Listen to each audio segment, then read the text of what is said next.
नमस्कार। हिंदी की सेवा में एक बार पुनः स्वागत है आपके अपने चैनल रघुवंशी क्लासेज पर। आज हम उपस्थित हुए हैं हिंदी के महत्वपूर्ण प्रश्नों की श्रृंखला के साथ जो विगत परीक्षाओं में पूछे जाते रहे हैं। यदि आप हमारे चैनल पर नए हैं तो हमारे चैनल को लाइक और सब्सक्राइब अवश्य करें, बेल आइकन अवश्य प्रेस करें ताकि सभी वीडियो का नोटिफिकेशन आपको मिलता रहे। आज का सुविचार: बिना प्रयास के सिर्फ नीचे गिर सकते हैं, बिना प्रयास के सिर्फ नीचे गिर सकते हैं, ऊपर नहीं उठ सकते। बिना प्रयास के सिर्फ नीचे गिर सकते हैं, ऊपर नहीं उठ सकते। यही ग्रेविटी का नियम है और यही जिंदगी का भी। यही ग्रेविटी का नियम है और यही जिंदगी का भी। इसी के साथ स्टार्ट करते हैं आज का most important video. Question first, निम्न में कौन सी रचना निराला जी की नहीं है? निम्न में कौन सी रचना निराला जी की नहीं है? अनामिका नहीं है, नए पत्ते नहीं है, आराधना नहीं है या वीरांगना नहीं है। तो अनामिका भी निराला जी की रचना है, नए पत्ते भी निराला जी की रचना है और आराधना भी निराला जी की रचना है। तो हमारा राइट आंसर होगा ऑप्शन डी, वीरांगना निराला जी की रचना नहीं है। नेक्स्ट क्वेश्चन, निम्न में से किसे साहित्य अकादमी पुरस्कार मिला है? निम्न में से किसे साहित्य अकादमी पुरस्कार मिला है? प्रेमचंद को मिला है, नामवर सिंह को मिला है, सूर्यकांत त्रिपाठी निराला को मिला है या भारतेंदु हरिश्चंद्र को मिला है? तो इनमें से किसे साहित्य अकादमी पुरस्कार मिला है? इनमें से साहित्य अकादमी पुरस्कार मिला है डॉक्टर नामवर सिंह को। डॉक्टर नामवर सिंह को मिला है कविता के नए प्रतिमान पर साहित्य अकादमी पुरस्कार। और प्रथम साहित्य अकादमी पुरस्कार किसे मिला था? सर्वप्रथम साहित्य अकादमी पुरस्कार मिला था माखनलाल चतुर्वेदी को, उनकी रचना हिमतरंगिणी के लिए। किसके लिए? हिमतरंगिणी के लिए मिला था। हिमतरंगिणी के लिए माखनलाल चतुर्वेदी को 1955 में सर्वप्रथम मिला था। नेक्स्ट क्वेश्चन, चंपू किसे कहा जाता है? चंपू किसे कहा जाता है?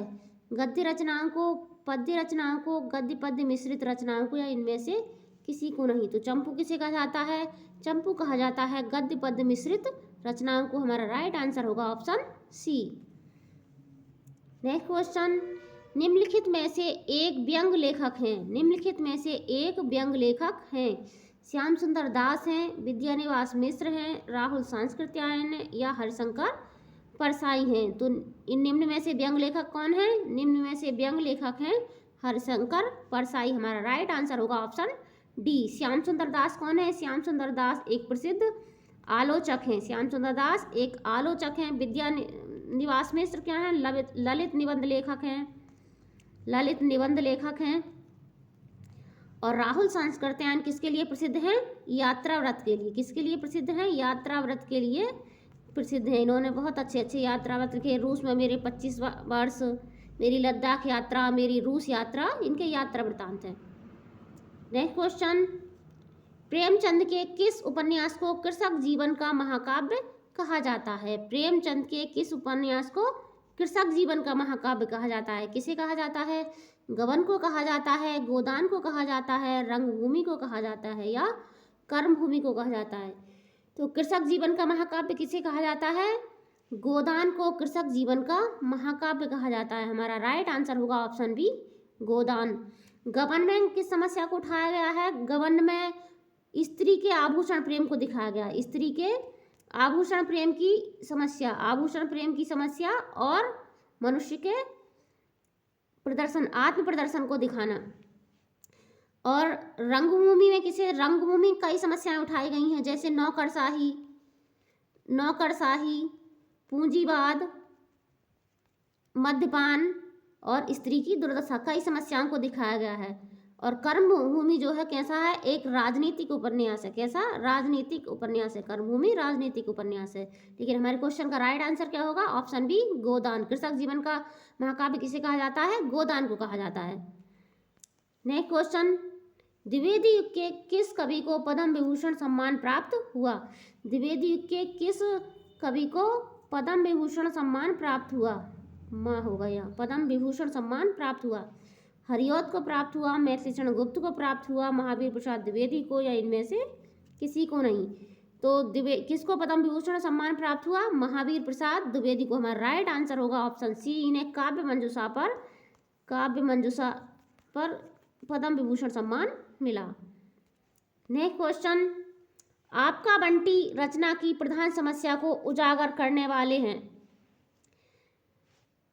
राजनीतिक समस्या को उजागर किया गया है इसमें, मनोवैज्ञानिक समस्या को उजागर किया गया है, या शिक्षा समस्या को, या तलाक से जुड़ी समस्या को। तो आपका बंटी में किस समस्या को उजागर किया गया है? आपका बंटी किसका उपन्यास है? आपका बंटी मन्नू भंडारी का उपन्यास,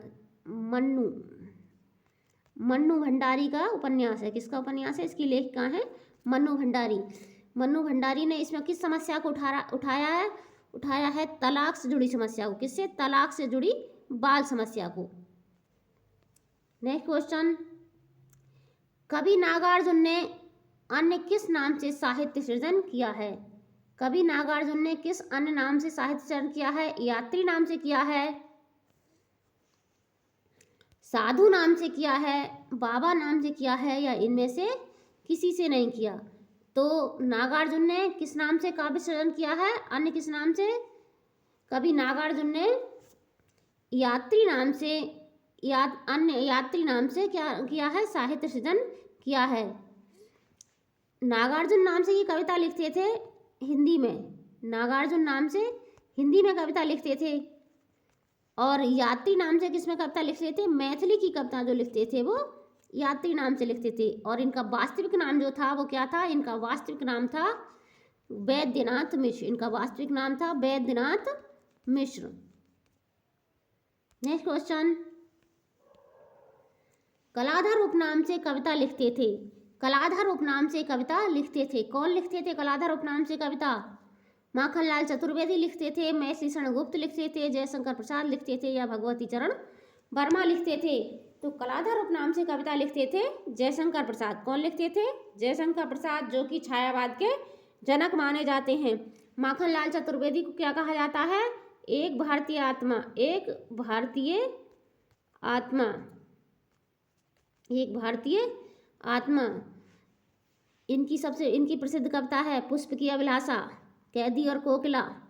और मैथिली शरण गुप्त को क्या कहा जाता है? राष्ट्र कवि की उपाधि मिली थी। राष्ट्र कवि की उपाधि मिली थी, और इनके जन्मदिन को कवि दिवस के रूप में मनाया जाता है। नेक्स्ट क्वेश्चन, निम्न में महादेवी वर्मा की रचना नहीं है। निम्न में महादेवी वर्मा की रचना नहीं है। कौन सी नहीं है? उर्वशी नहीं है, स्मृति की रेखाएं नहीं है, यामा नहीं है, या पथ के साथी नहीं है। तो स्मृति की रेखाएं, यामा और पथ के साथी तीनों किसकी रचना है? महादेवी वर्मा की रचना है। तीनों महादेवी वर्मा की रचना है। और जो उर्वशी है वो किसकी रचना है? उर्वशी हमारा राइट आंसर होगा उर्वशी। उर्वशी किसकी रचना है? उर्वशी रामधारी सिंह दिनकर की रचना है। रामधारी सिंह दिनकर की रचना है उर्वशी। स्मृति की रेखाएं और पथ के साथी दोनों क्या हैं? संस्मरणात्मक रेखा चित्र हैं। संस्मरणात्मक रेखा चित्र हैं। और यामा में इनकी 4 रचनाओं का संग्रह है। नीरजा,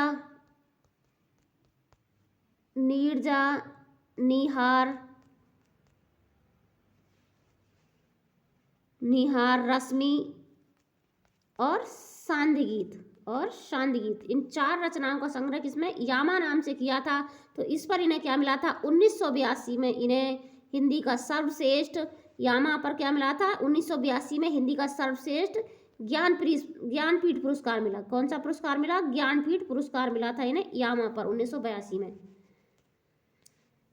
नेक्स्ट क्वेश्चन, निम्न में कौन सा प्रबंध काव्य है? निम्न में कौन सा प्रबंध काव्य है? रामचरितमानस है, आंसू है, बिहारी रत्नाकर है, या एक कंठ बिस्पाई है। तो इनमें प्रबंध काव्य कौन सा है? निम्न में से प्रबंध काव्य कौन सा है? तो हमारा राइट आंसर होगा ऑप्शन ए, रामचरितमानस क्या है? प्रबंध काव्य है। आंसू किसकी रचना है? आंसू जयशंकर प्रसाद का एक शोक गीत लिखा है। जयशंकर प्रसाद का क्या है? ये एक शोक गीत है। एक कंठ बिस्पाई किसकी है? दुष्यंत कुमार की है। एक कंठ बिस्पाई दुष्यंत कुमार की है। और बिहारी रत्नाकर ने लिखी है रत्नाकर द्वारा, जगन्नाथ दास रत्नाकर द्वारा लिखी गई बिहारी के दुखों की टीका है। नेक्स्ट क्वेश्चन, हिंदी साहित्य में जीवनी साहित्य का प्रारंभ कौन से युग से माना जाता है? हिंदी साहित्य में जीवनी साहित्य का प्रारंभ कब से हुआ, कौन से युग से हुआ? प्रसाद युग से हुआ, द्विवेदी युग से हुआ, भारतेंदु युग से हुआ या शुक्ल युग से हुआ? तो हिंदी साहित्य में जीवनी का प्रारंभ कब से हो गया था? भारतेंदु युग से ही जीवनी लेखन प्रारंभ हो गया। तो हमारा राइट आंसर होगा ऑप्शन सी। नेक्स्ट क्वेश्चन, इंद्रापति किसे कहा जाता है? इंद्रापति किसे कहा जाता है? कुबेर को कहा जाता है, वरुण को कहा जाता है, विष्णु को कहा जाता है या ब्रह्मा को कहा जाता है? तो इंद्रापति किसे कहा जाता है? इंद्रापति विष्णु को कहा जाता है। किसे कहा जाता है? विष्णु को। हमारा राइट आंसर होगा ऑप्शन सी।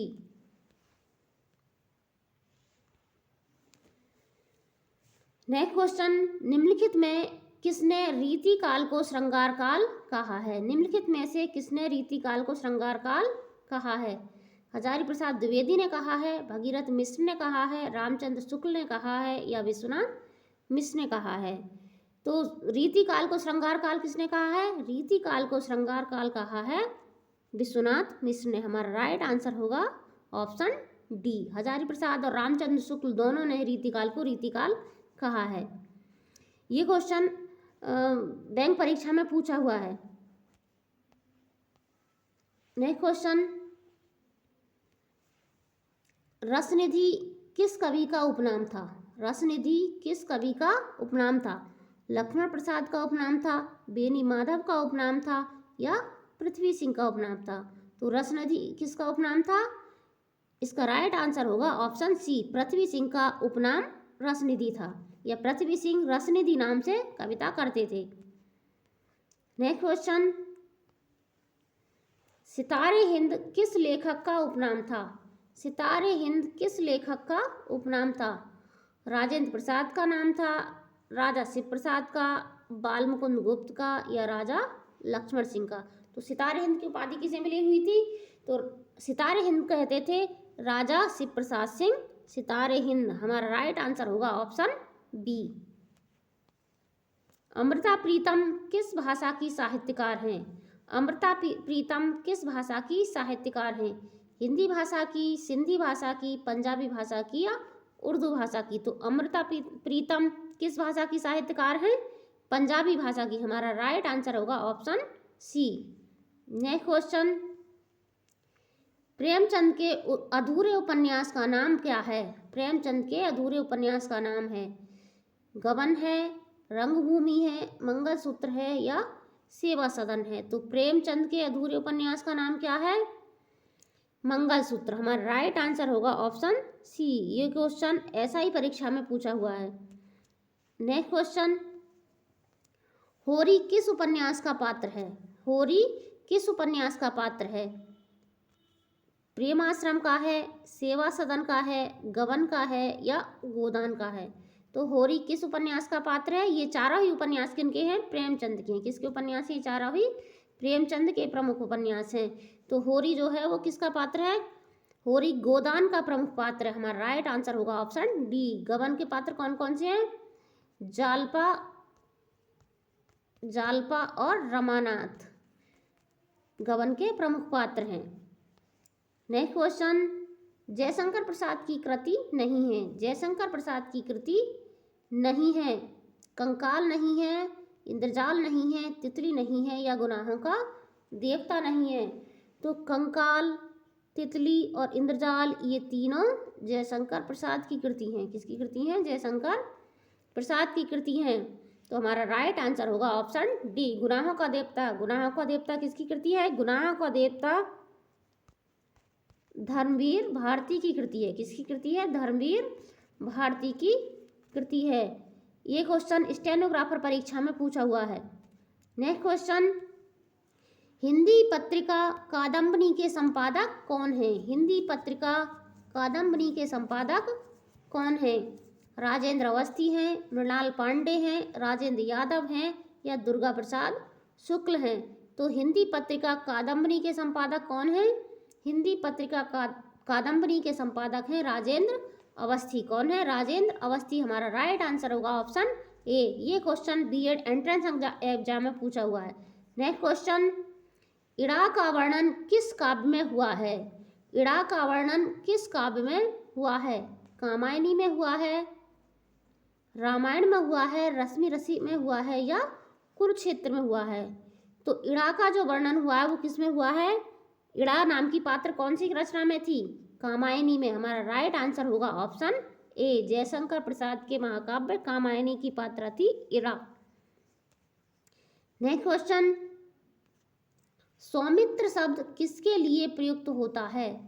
सौमित्र शब्द किसके लिए प्रयुक्त होता है? कुशध्वज के लिए, भरत के लिए, लक्ष्मण के लिए या लव के लिए? तो सौमित्र शब्द का प्रयोग किसके लिए होता है? लक्ष्मण के लिए। हमारा राइट आंसर होगा ऑप्शन सी। नेक्स्ट क्वेश्चन, निम्न में कौन सी कृति अस्तित्ववाद से प्रभावित है? निम्न में कौन सी कृति अस्तित्ववाद से प्रभावित है? गुनाहों का देवता, झूठा सच, अपने अपने अजनबी या मैला आंचल? तो अस्तित्ववाद से प्रभावित कौन सी कृति है? मैला आंचल। हमारी राइट आंसर होगा ऑप्शन डी। दिनकर किस रस के कवि माने जाते हैं? दिनकर किस रस के कवि माने जाते हैं? रौद्र रस के, करुण रस के, वीर रस के या श्रृंगार रस के? तो दिनकर किस रस के कवि माने जाते हैं? दिनकर वीर रस के कवि माने जाते हैं। हमारा राइट आंसर होगा option C. Next question, Maithili Sharan Gupt का प्रथम काव्य कौन सा है? मैथिली शरण गुप्त का प्रथम काव्य कौन सा है? रंग में भंग है, साकेत है, यशोधरा है या सौरंध्री है? तो मैथिली शरण गुप्त का प्रथम काव्य कौन सा है? रंग में भंग। ये क्वेश्चन बैंक परीक्षा में पूछा गया है। नेक्स्ट क्वेश्चन, कवि नागार्जुन को किस कृति पर साहित्य अकादमी पुरस्कार मिला? कवि नागार्जुन को किस कृति पर साहित्य अकादमी पुरस्कार प्राप्त हुआ? सतरंगे पंखों वाली, प्यासी पथराई आंखें वाली, पत्रहीन नग्नगाछ या भस्मांकुर? तो कवि नागार्जुन को साहित्य अकादमी किस पर मिला था? प्यासी पथराई आंखों वाली। प्यासी पथराई आंखें। हमारा राइट आंसर होगा ऑप्शन बी। नेक्स्ट क्वेश्चन, सगुण भक्ति के विरोधी थे? सगुण भक्ति के विरोधी थे। सगुण भक्ति के विरोधी कौन थे? सूरदास थे, तुलसीदास थे, कबीरदास थे या मीरा थी?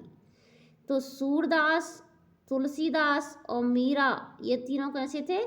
सगुण भक्ति के थे। कैसे थे? सगुण भक्ति के थे, जिनमें सूरदास और मीरा कृष्ण भक्त और तुलसीदास राम भक्त। और निर्गुण भक्ति के कौन थे? निर्गुण भक्ति थे कबीर। हमारा राइट आंसर होगा ऑप्शन सी।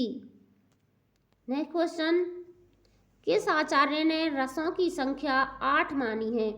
किस आचार्य ने रसों की संख्या 8 मानी है?